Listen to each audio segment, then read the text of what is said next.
Sauf que aujourd'hui, par rapport à un bâtiment existant, on souhaite réduire la consommation d'énergie par 4, ce qui est considérable, donc il faut encore optimiser ce renouvellement d'air. Donc la VMC, qui est de la ventilation mécanique contrôlée, permet ça. Elle permet de faire un renouvellement de l'air de qualité sans avoir à perdre de l'énergie en ouvrant les fenêtres. Absolument. Alors il y a évidemment la VMC existait. Aujourd'hui on est à l'étape suivante. On parle de VMC hygrobé ou mieux de double flux, puisque là le principe est non plus de mettre de l'air froid dans le bâtiment, mais de réinjecter dans le bâtiment de l'air qui est préchauffé de manière à ce qu'effectivement réduire la consommation d'énergie. D'accord. Donc pratiquement, Alice, est-ce que vous ouvrez les fenêtres? Vous à la maison, par exemple cet hiver, vous avez ouvert les fenêtres? Comment ça s'est passé? Alors, non, j'ouvre pas les fenêtres en grand. C'est fini les temps où on secoue sa couette par les fenêtres, etc. Non, pas du tout. C'est-à-dire, bien sûr, il y a les ouvertures normales de la porte d'entrée, des fenêtres quand on sort mais on se sent pas comme dans un bocal. Les gens me demandent, mais oui, mais vous arrivez à respirer? Pas du tout. En fait, on sent bien que l'air circule et c'est marrant parce qu'on fait du feu et quand on ouvre, nous, le poêle à bois, eh bien, on sent la fumée qui sort dans la cuisine. Et on s'est toujours dit, mais comment ça se fait? Le poêle à bois est dans le salon, on sent la fumée dans la cuisine. Ben, la VMC attire en fait la fumée. Donc l'air circule bien. Il n'y a vraiment pas de sensation d'étouffement, rien du tout. En tout cas, vous vous êtes adapté parfaitement. Hein. Oui, tout à fait. Et puis, je pense que c'est nécessaire pour justement bien réguler la consommation et puis respecter aussi les engagements de réduction de consommation d'énergie. Ça permet surtout d'avoir un air non pollué tout au long de la journée. C'est comme on le sait d'ailleurs que l'air n'est pas pollué. Il y a un entretien régulier, obligatoire. Comment ça marche? Alors il faut entretenir les filtres puisque l'air est filtré. Il y a des tests aussi. Bon, c'est un des soucis. Je dirais effectivement à partir du moment où vous avez un air qui est renouvelé moins fréquemment qu'à l'origine, il faut faire très attention. Et une de nos craintes, c'est d'avoir demain un air qui soit sur le plan sanitaire moins sain que jusqu'à présent. Donc ça fait une des raisons aussi pour lesquelles il faut avoir des vrais professionnels pour mettre en place des équipements qui soient à la hauteur de nos attentes. Alors équipement à la hauteur de nos attentes, mais équipement qu'on peut atteindre avec notre porte-monnaie ou c'est beaucoup plus cher? Alors une VMC double flux est forcément plus cher. Je dirais une VMC normale c'est 750, 800 euros, donc c'est pas très très cher. Une hygrobé c'est 200, 300 euros de plus. C'est vrai que pour une maison individuelle, une double flux c'est tout de suite 6 000 ou 7 000 euros. Ouais. Donc ça fait, on peut dire que c'est presque un facteur fois 8 ou 10. Quoi. Mais avec en tout cas des économies à la clé au final. Vous avez pu avoir des aides d'ailleurs pour cette VMC dans le cadre de cette rénovation BBC ou pas? En fait, les aides que nous avons eues, c'était sur la globalité du chantier. Donc finalement, ça englobait effectivement les matériaux, le test d'étanchéité, la VMC. Oui, effectivement, il y a des aides qui existent. On a choisi, nous, d'en profiter. Et aujourd'hui, on est vraiment satisfait parce que, par exemple, pour l'hiver, nous avons utilisé 4 stères de bois, donc 40 euros de chauffage bois par mois. Et puis, la poêle électrique, nous ne l'avons même pas utilisée. Donc, c'est quand même une sacrée économie pour nous. Bon, oui, Martine. L'année dernière, on n'habitait pas dans cette maison parce que c'est une rénovation. Mais l'année dernière, on habitait dans une maison qui faisait 180 mètres carrés. Celle-ci fait 150. On dépensait à peu près 200 euros par mois de chauffage. Donc il y a une réelle différence sur le porte-monnaie. Évidemment. De toute façon, oui, on arrive tout doucement vers la fin. Dans le cadre d'une rénovation BBC, la VMC, c'est de toute façon obligatoire. On n'a pas le choix. C'est obligatoire. Alors moi, ce que je voudrais aussi revenir un petit peu sur l'aspect financier, c'est que ce qui est important aujourd'hui dans le bâtiment, c'est de raisonner sur le coût global, sur la durée de vie d'un bâtiment, voire au moins sur 25 et sur 30 ans. Et là, effectivement, le fait d'investir correctement au départ permet de s'y retrouver sur du long terme. Bien sûr. Alice, avant de se quitter, si c'était à refaire, vous referiez ou pas?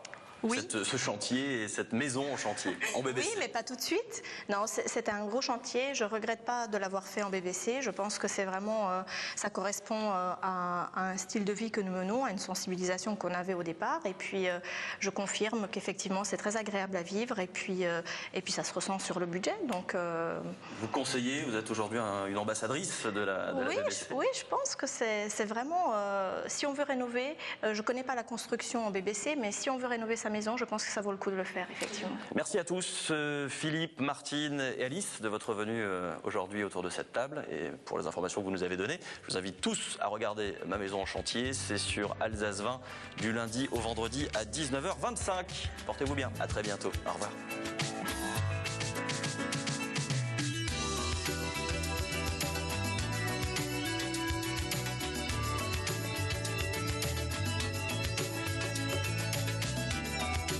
Ce débat débat sur la rénovation BBC vous est proposé dans le cadre de l'appel à projet Programme Je rénove BBC.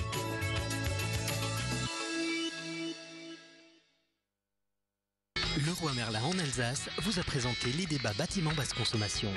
Inventer la maison de demain, c'est aujourd'hui avec les magasins de La Vigie, Haute-Pierre, Haguenau, Vendenheim et Mulhouse.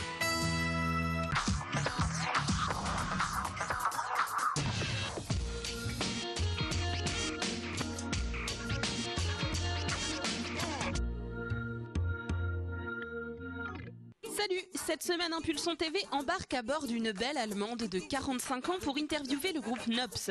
Côté sortie, Some Voice, Hilson et House Band seront en concert dans la région. Sur la toile, découvrez une nouvelle reprise de Lady Gaga et le nouvel album de Vincent Eckert, sans oublier mon coup de cœur Impulsion d'Eana. Avant cela, direction Célesta pour rencontrer AL.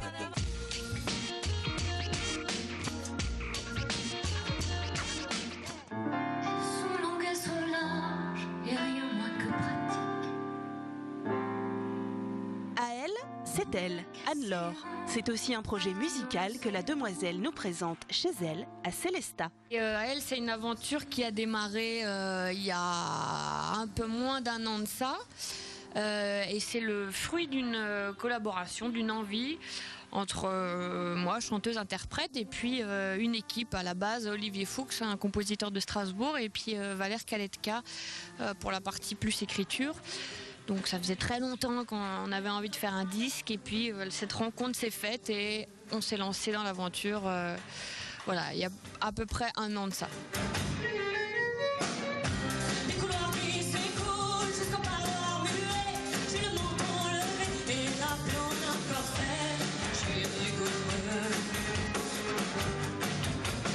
Est-ce que tu es chanteuse ou est-ce que tu es comédienne?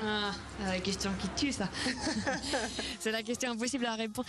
Je suis les deux, voilà, sans prétention aucune, mais c'est vrai que c'est pas très français de cumuler les choses. Il faut toujours être plus l'un que l'autre. Là, en l'occurrence, pour le projet AL, je suis chanteuse, mais la comédienne n'est jamais très très loin non plus. Voilà. On n'est pas bien là, hein? On est tout proche, c'est quand même mieux qu'un Zénith ou un Bercy. Un petit peu intimiste comme ça. Puis on se voit. Pas assez d'ailleurs. Daniel, lumière sale s'il te plaît. Bonjour. Qu'est-ce que tu penses justement de la nouvelle scène, ce qu'on appelle la nouvelle scène française? On a un peu tendance à se dire c'est un truc super ennuyeux avec 3 accords et je raconte que je suis allée acheter mon pain ce matin. Vous vous sentez dans ce côté de la nouvelle scène où vous vous en détachez? Ouais, justement, c'est vrai que bon, je vais pas faire langue de bois non plus. Il y a plein de trucs qui m'enquiquinent lourdement dans la nouvelle scène, moi, qui me font chier. On va le dire franchement. Alors nous, on essaye. C'est toujours difficile parce que c'est vrai qu'on nous demande d'être rangé dans des cases et c'est difficile de placer ce qu'on fait dans un... Alors il se trouve que je chante en français, que c'est donc de la chanson française.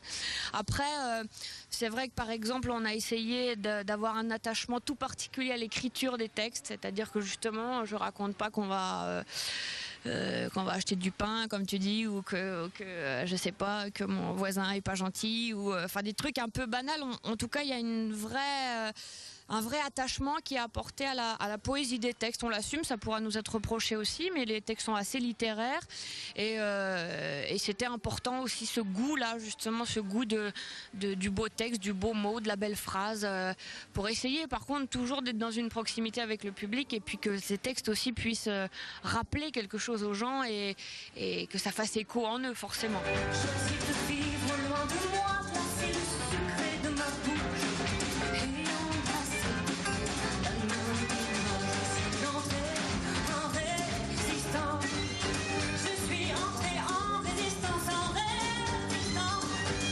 Dans ces métiers-là, il y a des choses, enfin il y a une chose assez injuste aussi, c'est il y a beaucoup de travail, c'est sûr, il y a des choses qu'on travaille, et puis il y a aussi une petite partie de